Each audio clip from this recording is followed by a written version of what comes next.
جب کوئی قصہ بیان کرتا ہے، مثلا حضرت موسیٰ علیہ السلام کا قصہ بیان ہوتا ہے، تو شروع کہاں سے ہوتے ہیں کہ موسیٰ علیہ السلام پیدا ہوئے تو اس سے پہلے فرعون کو کسی کہانی نے بتایا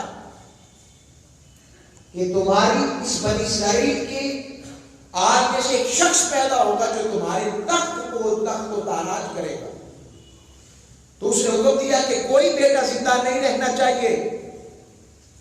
کتنے ہزار بچوں کو شہید کروایا اس نے، بے گناہ بچوں کو. مگر رب نے موسیٰ کو بچانا تھا تو بچایا. اب ہر مسئلہ کا عالم کی بیان قصص الانبیاء میں نہیں کرتا. بولے وہ سنہری ڈسکس نہیں کر رہا کہ کس وقت حضرت موسیٰ علیہ السلام کی ولادت ہوئی، کیا تھا منظر، حالات کیا تھے، گرد و پیش کیسا تھا. اللہ نے حضرت موسیٰ کی طرف وحی کی. بھائی اسی کو ہم واقعات ولادت کہتے ہیں، اور یہ قرآن کا اصول اور نص قطعی ہے. اور اسی طرح میرے مصطفیٰ کی آمد کا ذکر بھی بارہا مقام پر ہم نے کیا. میں آیتیں پڑھتا ہوں، آپ کو ذہن میں آ جائے گا کہ کیا آمد مصطفیٰ کا مضمون قرآن میں نہیں آیا. لقد جاءکم رسول من انفسکم، لوگوں تمہیں میں سے میرا رسول آ گیا. تو آنے کا پتہ فارسی میں آنے کو آمد نہیں کہتے. تو آمد مصطفیٰ کا مضمون قرآن کا حصہ ہے کہ نہیں. اِنَّا أَرْسَلْنَاكَ شَاهِدًا، محبوب ہم نے تجھے گواہ بنا کر نہیں بھیجا. تو آنے کا ذکر، میرے مصطفیٰ کی آمد کا ذکر کرنا، کیا یہ قرآن کی نص قطعی سے نہ ہو گیا؟ کما ارسلنا فیکم رسول، کہ اس نے تمہیں کہ اپنا رسول بھیجا، یہ آنے کا ذکر قرآن کی نص قطعی سے نہ ہو گیا؟ بتائیں کیا یہ قرآن کا مستقل مضمون نہیں ہے، یا انکار کرتے ہیں کہ یہ آیت قرآن کی نہیں ہے؟ نعوذ باللہ من ذالک. بھائی اسی آمد مصطفیٰ کا قانون مضمون تو رب بیان کر رہا ہے. تو جب رب آمد مصطفیٰ کا مضمون بیان کرے تو ہم بھی اسی طرح بیٹھ کر حضور کی آمد کا چرچا کر رہے ہیں. ہم کون سی نئی بات کر رہے ہیں؟ نعرہ تکبیر، نعرہ رسالت، سرکار کی آمد، انٹھار کی آمد. آگے رب پھر کہتا، میں نے 2 آیتیں دی، تیسری آیت سنیں، 3 دی.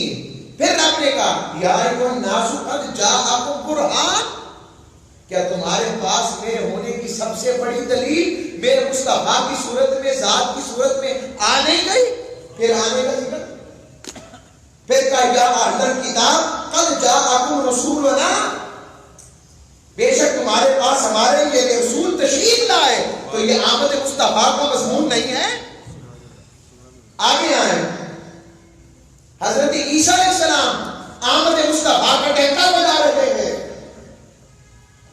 اور کہہ رہے وَإِذْ قَالَ عِيسَى ابْنُ مَرْيَمَ يَا بَنِي إِسْرَائِيلَ إِنِّي رَسُولُ اللَّهِ إِلَيْكُمْ مُصَدِّقًا لِمَا بَيْنَ يَدَيَّ مِنَ التَّوْرَاةِ وَمُبَشِّرًا بِرَسُولٍ يَأْتِي مِن بَعْدِي اسْمُهُ أَحْمَدُ.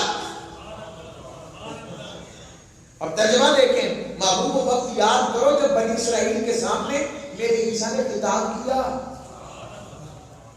اب جب یہ بات آئے گی کہ حضرت عیسیٰ علیہ السلام کہہ رہے بنی اسرائیل سے، تو اس کا مطلب کوئی مجمع تھا نا، کوئی جلسہ تھا نا، کوئی مقام تھا نا جہاں پر لوگ اکٹھے تھے، بیٹھے ہوئے تھے، اور حضرت عیسیٰ کی شان بیان ہو رہی ہوگی.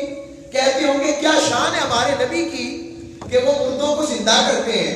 میں بتانا چاہ رہا ہوں، شرح کر رہا ہوں، وہ مردوں کو زندہ کرتے ہیں، برزدوں کو ٹھیک کرتے ہیں، وہ جو کھا کر آئے وہ بتا دیں، جو چھپا کر آئے وہ بتا دیں. رب نے یہ شان عطا کی ہے.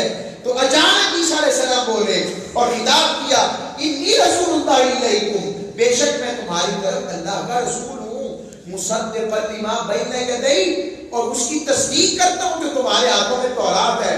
مگر مجھے میری شانیں دیکھ کر یہ سمجھ نہ لینا کہ مجھ پر رب کے کرم و رحمت کی بس انتہا ختم ہو گئی. ارے یہ تو کچھ بھی نہیں.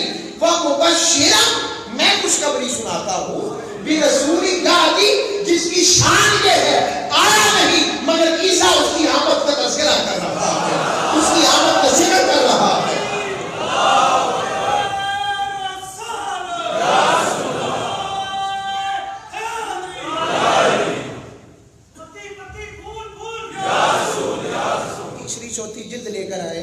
ضیاء القرآن کی تیسری یا چوتھی جلد. سرکار کی آمد، عرض کر رہا کی ہوں آمد، میں مبشرا برسول جاتی خوشخبری سناتا ہوں. تو عیسیٰ علیہ السلام تو اپنے دور کی سب سے بڑی خوشخبری ہے. اس کا مطلب بتا رہے ہیں وہ جو آنے والا ہے وہ مجھ سے بھی بڑی خوشخبری والا ہے. یاتی آنے والا ہے. آمد مصطفیٰ کا مضمون نہیں ہے.